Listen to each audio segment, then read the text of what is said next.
बेबे अज मेरा डिंगा चीर कट के इहो जिहियां फुलझड़ियां बना दे, इहो जिहियां फुलझड़ियां बना दे कि मैं बूहों बाहर पैर कड्डा ते जवान कुड़ियां दियां मावां रिश्ते देने लई दंड करके तेरे पैरां च डिगन।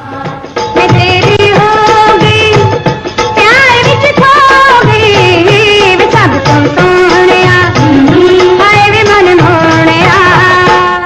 अस्सलाम वालेकुम व्यूअर्स, मैं हूं डॉक्टर अजमल मलिक। मेरे दोस्तों को, मेरे चैनल के चाहने वालों को, मुझसे प्यार करने वालों को प्यार भरा अदब भरा सलाम और मेरी दुआ है कि आप सदा हंसते रहें, मुस्कुराते रहें, जीते रहें।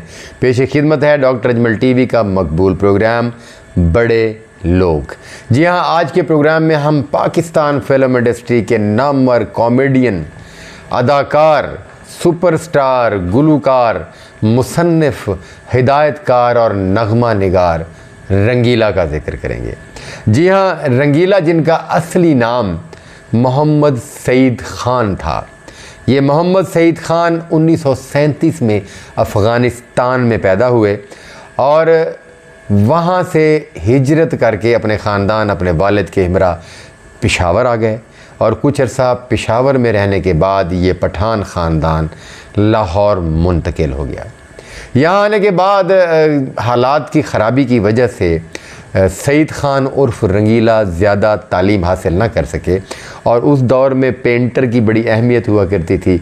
बैनर लिखने वाले, तस्वीरें बनाने वाले पेंटर्स का जो है वो बड़ा काम हुआ करता था और सईद ख़ान ने भी यहाँ आकर पेंटर्स का काम शुरू कर दिया और एक पेंटर की हैसियत से लिखना और तस्वीरें बनाना शुरू कर दी। इनके वालिद एक इंतहाई नेक आदमी थे। उन्होंने लाहौर में आकर एक मस्जिद में डेरे डाल दिया और वो मरते दम तक एक मस्जिद में मुअज्जिन के फ़राइज़ अंजाम देते रहे। इस बात से अंदाज़ा लगा लीजिए कि रंगीला किस ख़ानदान से ताल्लुक़ रखते थे। रंगीला बचपन से पैदाइशी अदाकार था। रंगीला जैसा अदाकार दुनिया भर में दोबारा पैदा नहीं हो सकता। रंगीला जहाँ पेंटिंग किया करते थे, फ़िल्मी बोर्ड बनाया करते थे, सिनेमा पर जो तस्वीरों के फ़िल्मी बोर्ड बनते थे, वहाँ वो अदाकारों को कॉपी करते थे, आते जाते लोगों को जुगते करते थे, शक्लें बिगाड़ बिगाड़ के लोगों को हंसाते थे। इस तरह उनके कुछ फ़िल्म प्रोड्यूसर, हिदायतकार और एक्टर भी जो है वो उनके वाकिफ़ हो गए, मगर वो उनको मैच्योर एक्टर नहीं मानते थे। वो उस पर हंसते थे, रंगीला पर उनका मजाक उड़ाते थे।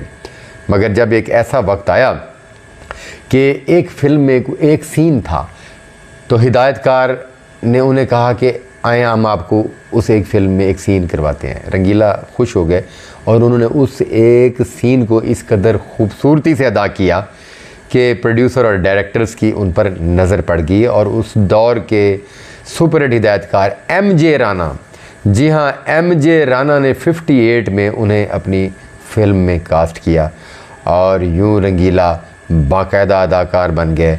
और उस फिल्म में रंगीला को पब्लिक ने, अदाकारों ने, हिदायतकारों ने, मीडिया पर्सन्स ने, सब ने नोटिस किया और यूं बाकायदा तौर पर रंगीला की फ़िल्म इंडस्ट्री में एंट्री हो गई।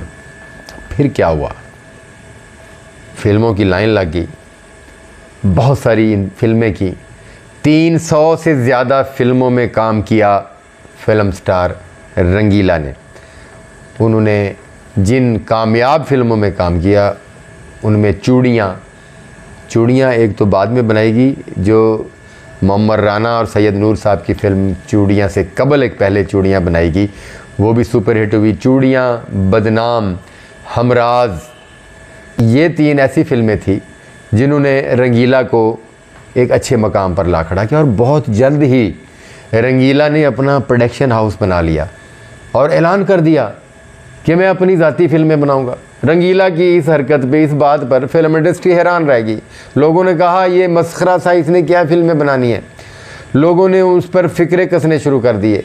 वो जब गुज़रता करीब से तो लोग उस पर जुगत करते और रंगीला मुड़कर उन्हें टर्न करके मुस्कुराहट देता और उसकी मुस्कुराहट में ये वाज़ेह पैगाम था कि आने वाला वक्त बताएगा कि रंगीला क्या करता है। यूँ रंगीला साहब ने अपनी ज़ाती फ़िल्म प्रोडक्शन में अपनी ज़ाती फ़िल्म का आगाज़ कर दिया, दिया और तूफ़ान। जी हाँ, दिया और तूफ़ान में उन्होंने बहैसियत गुलूकार, हिदायतकार, मुसन्निफ, म्यूज़िशन जब काम शुरू किया तो हर तरफ से मजाक उड़ाया गया कि रंगीला साहब हिदायतकार भी बन गए हैं, मुसन्निफ भी बन गए हैं, गुलकार भी बन गए हैं। मगर जब दिया और तूफ़ान फिल्म रिलीज़ हुई तो बड़े बड़े फिल्मी पंडित हैरान रह गए। बड़े बड़े हिदायतकार और प्रोड्यूसर्स ने मुंह में उंगलियां दे ली कि इतनी मैच्योर फिल्म, इतना बड़ा प्रोजेक्ट, और ये फिल्म सुपर डुपर हिट साबित हुई। और वो रंगीला जिसको मैच्योर इंसान नहीं समझते थे, जिसको दिमागी तौर पर एक वो अनमेच्योर मज़ाहिया इंसान समझते थे, उसने ये साबित कर दिया कि वो अपने अंदर एक दर्द भी रखता है, वो अपने अंदर एक काबिलियत भी रखता है, वो अपने अंदर एक कहानी नवीस भी रखता है, वो अपने अंदर एक गुलकार, मौसीकार, हिदायतकार, अदाकार, हर किस्म की अहलियत रखता है। और उसने उस फिल्म दिया और तूफ़ान में ये साबित कर दिया। उसके बाद उनकी सुपरहिट फिल्में नबीला, दिल और दरिया, और उसके बाद उनकी अपनी प्रोडक्शन दो रंगीले ने तो कमाल कर दिया। और उसके बाद उनकी फिल्म पर्दा ना उठाओ और काफ़ी सारी फिल्में। और एक वक्त आया जब रंगीला ने कुबड़ा आशिक बनाने का ऐलान कर दिया। कुबड़ा आशिक वो फिल्म थी, उस वक्त तक रंगीला एक स्ट्रॉन्ग हिदायतकार, गुलकार और अदाकार की हैसियत से सामने आ चुके थे। और माली तौर पर भी रंगीला इस कदर स्ट्रॉन्ग हो चुका था कि अपने ज़ाती घर, बैंक बैलेंस, सब कुछ, लोग आगे पीछे थे। उन्होंने अपना सब कुछ बेचकर कुबड़ा आशिक पर लगा दिया। खुदा की कुदरत देखिए कि कुबड़ा आशिक बुरी तरह नाकाम होगी। और यूं वो रंगीला जो रातों रात सुपरस्टार बनने के बाद सुपरस्टार अदाकार बन चुका था, प्रॉपर्टी खरीद चुका था, अपना सब कुछ एक फिल्म में गंवा बैठा। और फिल्म इंडस्ट्री ने एक मरतबा फिर रंगीला पर उंगलियां उठाई। उन्होंने कहा कि कुछ तुक्के लग गए थे रंगीला साहब के, और हर फिल्म तुक्का साबित नहीं होती। मगर रंगीला ने हिम्मत नहीं हारी और उन्होंने मुनव्वर ज़रीफ़ को अपने साथ लेकर एक और फिल्म का आगाज़ कर दिया। और फिल्म का नाम रखा रंगीला और मुनव्वर ज़रीफ़। इस फिल्म ने रंगीला के सारे दुख धो दिए, रंगीला के तमाम नुकसानात निकाल दिए, क्योंकि मुनव्वर ज़रीफ़ भी उस वक्त के सुपरस्टार थे और रंगीला भी।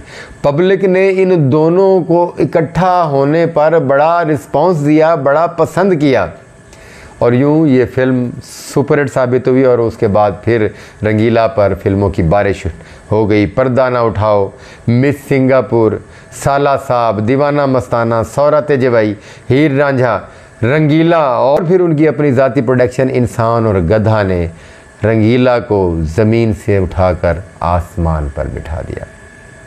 उनसे एक बड़ी गलती हुई। पैसा इंसान से गलतियां करवाता है। शोहरत और इर्द गिर्द के लोग इंसान को उसके सही मकाम पर नहीं रहने देते। एक शादी की, फिर दूसरी शादी की, और फिर तीसरी शादी की, और तीन बीवियाँ, उन तीनों को अलहदा घर लेकर दिए। तीन बीवियों में से बेशुमार बच्चे, उनके अखराजात, और आहिस्ता आहिस्ता फिल्मों से दूरी, इन तमाम चीज़ों ने मिलकर उन्हें चिड़चिड़ा कर दिया। और चिड़चिड़ेपन की वजह से उन्होंने शराब नोशी शुरू कर दी, सिगरेट का इस्तेमाल ज़्यादा शुरू कर दिया। कुछ अदाकाराओं ने उनके साथ फ्लर्ट शुरू कर दिया। वो अपने सीने के अंदर एक खूबसूरत दिल रखते थे। रंगीला भी, फितरी बात है अदाकार का आशिक मिजाज होना, रंगीला भी थोड़े से आशिक मिजाज थे और उस वक्त की खूबसूरत हीरोइन के आशिक थे।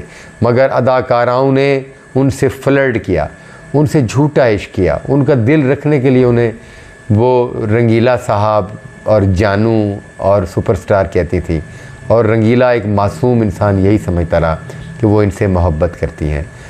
मगर वो अपनी इस मोहब्बत को अपने दिल में रखता, और जब वो किसी से मोहब्बत करता था और वही अदाकारा उनके सामने दूसरे लोगों के साथ रंग रलियाँ मनाती या अपने इश्क का इजहार करती, तो ये तकलीफ़ रंगीला ना सह सकते, और आहिस्ता आहिस्ता वो बीमार होते चले गए। शराब, सिगरेट ने उन्हें फेफड़ों का मरीज़ बना दिया, और उन्हें जिगर का भी आर्जा लाहक हो गया, और इस तरह वो शदीद अलील हो गए। बीमारी के ज़माने में, बीमारी के दौर में फ़िल्म इंडस्ट्री ने उनसे मुंह मोड़ लिए। और ये कहना गलत ना होगा, मुनव्वर ज़रीफ़, सुल्तान राही, रंगीला, मोहम्मद अली, वहीद मुराद, इन जैसे फ़नकारों के फ़िल्म इंडस्ट्री से दूर होने या कई दोस्तों के इंतकाल कर जाने की वजह से फिल्म इंडस्ट्री भी उस वक्त अपने पैरों पर खड़ी ना रह सकी, धड़ाम से नीचे आ गिरी और यूं बड़े बड़े फ़नकारों को मुश्किल वक्त देखना पड़ा। आखिरी वक्त नवाज़ शरीफ के हस्पताल में गुजारा। कुछ थिएटर ड्रामों में भी काम किया। जिस थिएटर ड्रामे में वो इंटर होते, लोग खड़े होकर उनका इस्तकबाल करते। पब्लिक दूर दूर से बुढ़ापे में भी उनके थिएटर ड्रामे देखने के लिए आते। फिल्म के हवाले से भी उनके बीमार होने के बावजूद अगर कोई फ़िल्म बनती तो हर प्रोड्यूसर की ख्वाहिश होती कि रंगीला उनकी फ़िल्म में काम करें। और उन्होंने बीमारी के आलम में भी आखिरी अयाम में कुछ फ़िल्मों में कुछ सीन भी किए, मगर उन्होंने बड़ी अलालत और परेशानी में वक्त गुजारा। उन्होंने अपने आखिरी इंटरव्यू में कहा कि फ़नकार अदाकार को जब अल्लाह पाक इज़्ज़त, शोहरत और दौलत देता है तो वो इस बात से परहेज़ करे कि वो एक से ज़्यादा शादियां करे, क्योंकि बुढ़ापे में जाकर ये शादियां उसके लिए वबाल जान बन जाती हैं। और दूसरी वसीयत उन्होंने की थी कि अपने जीते जी कभी भी अपनी प्रॉपर्टी अपनी बीवियों के नाम कोई भी फ़नकार मत करे, वरना उसका बुढ़ापा बड़ा ही दर्दनाक होता है। ये पाकिस्तान फिल्म इंडस्ट्री का लेजेंड अदाकार जो आज भी लोगों के दिलों में रहता है, सन 2005 24 मई को शरीफ सेंटर में इंतकाल कर गया और लाखों लोगों को रोता हुआ छोड़ गया। पाकिस्तान फिल्म इंडस्ट्री में अच्छा और बुरा वक्त आता रहेगा। कई अदाकार आते रहेंगे, कॉमेडियंस आते रहेंगे, फिल्में कामयाब होती रहेंगी, फ्लॉप होती रहेंगी, मगर मैं यकीन से कहता हूँ कि सईद खान और रंगीला जैसा अदाकार फिर दोबारा से पैदा नहीं होगा। आइंदा प्रोग्राम में दोबारा आपकी खिदमत में हाज़िर हूँगा। आपको एक और नए प्रोग्राम के साथ वेलकम करूँगा। अपना बहुत सारा ख्याल रखिए। इजाज़त दीजिए। अल्लाह हाफ़िज़।